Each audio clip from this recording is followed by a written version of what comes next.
A Japanese elementary school sports day. A relay race.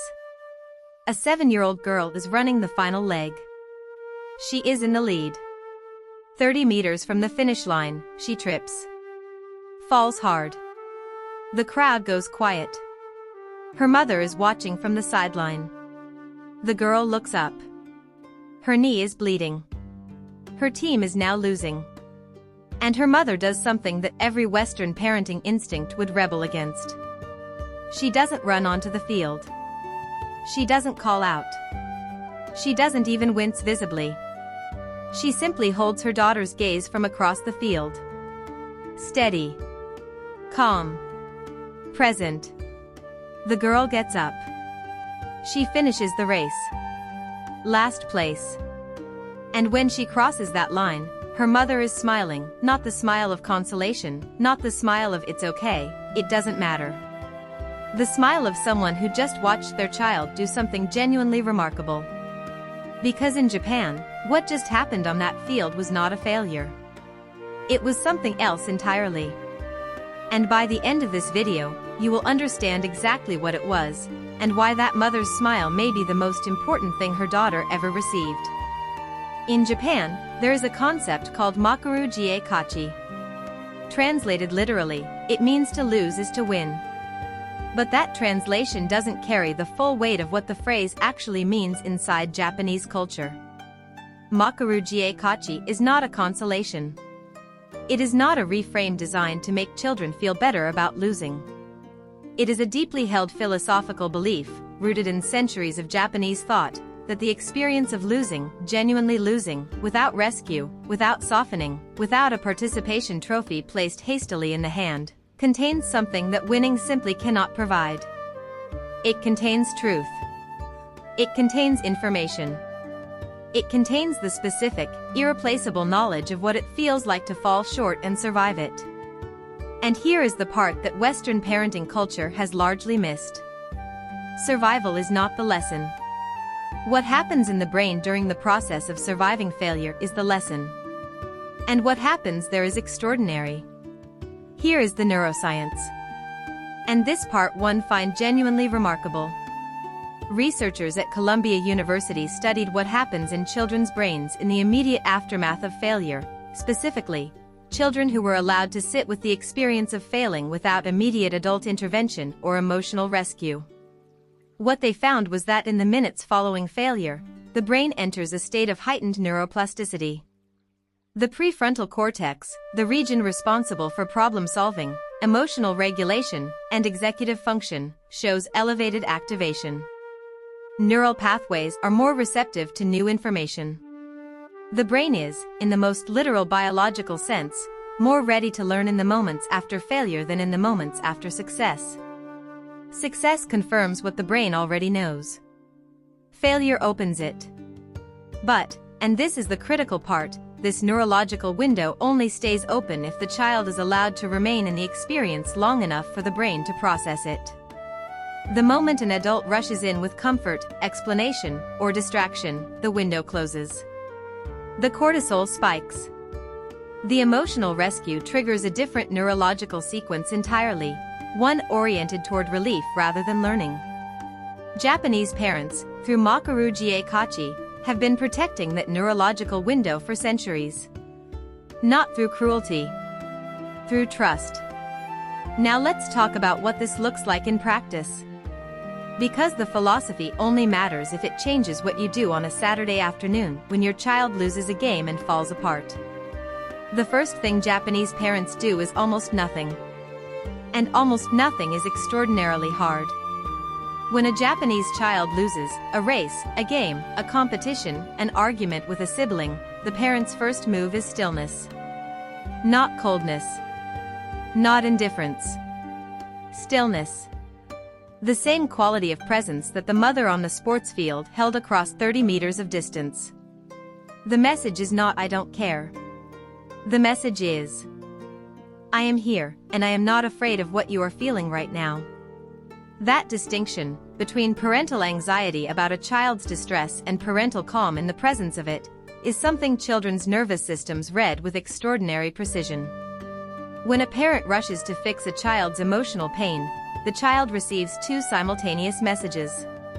1. Your pain matters to me. 2. Your pain is something I cannot tolerate. And that second message, delivered hundreds of times across a childhood, teaches children that their difficult emotions are dangerous.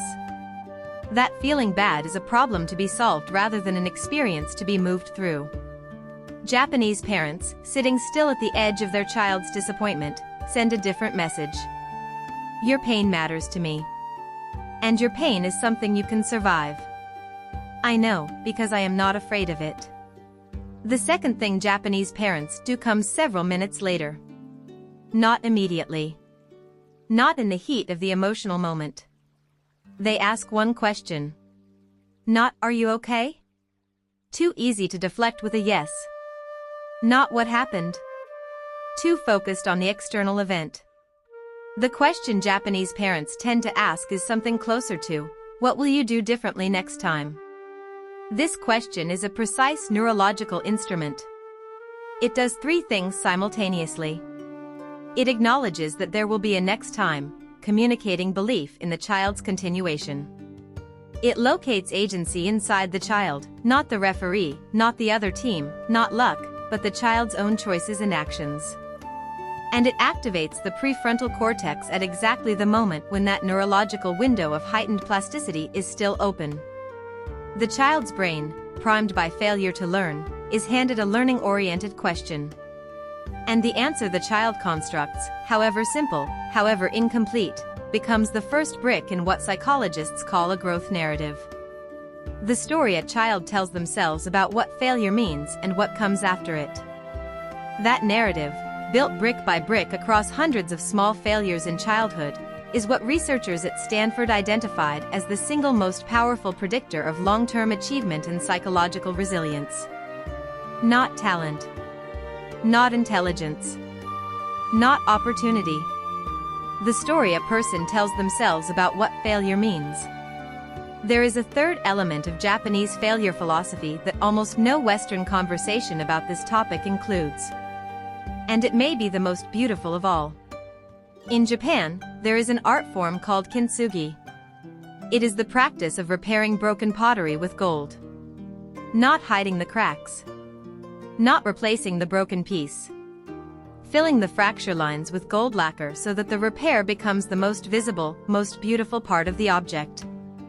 The philosophy behind kintsugi is the same philosophy behind Makeru Ga Kachi. The break is not a flaw to be hidden.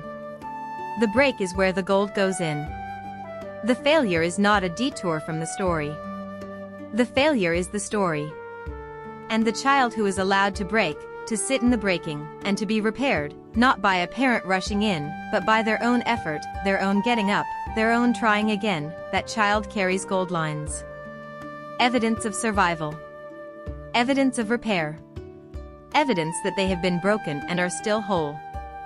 Japanese parents understand, at a level that goes far deeper than parenting technique, that a child who has never been allowed to lose has never been given the chance to discover what they are made of. So here is your practical invitation. Not a method. An invitation.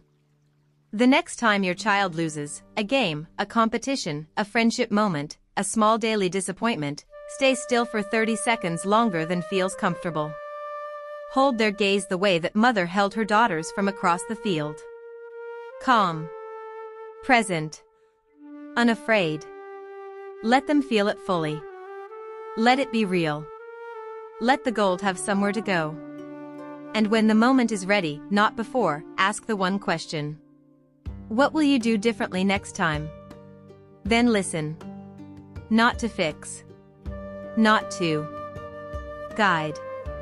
To witness the brain doing exactly what it was designed to do in the aftermath of failure. Learning. Rebuilding. Reaching forward. Makeru Ga Kachi. To lose is to win.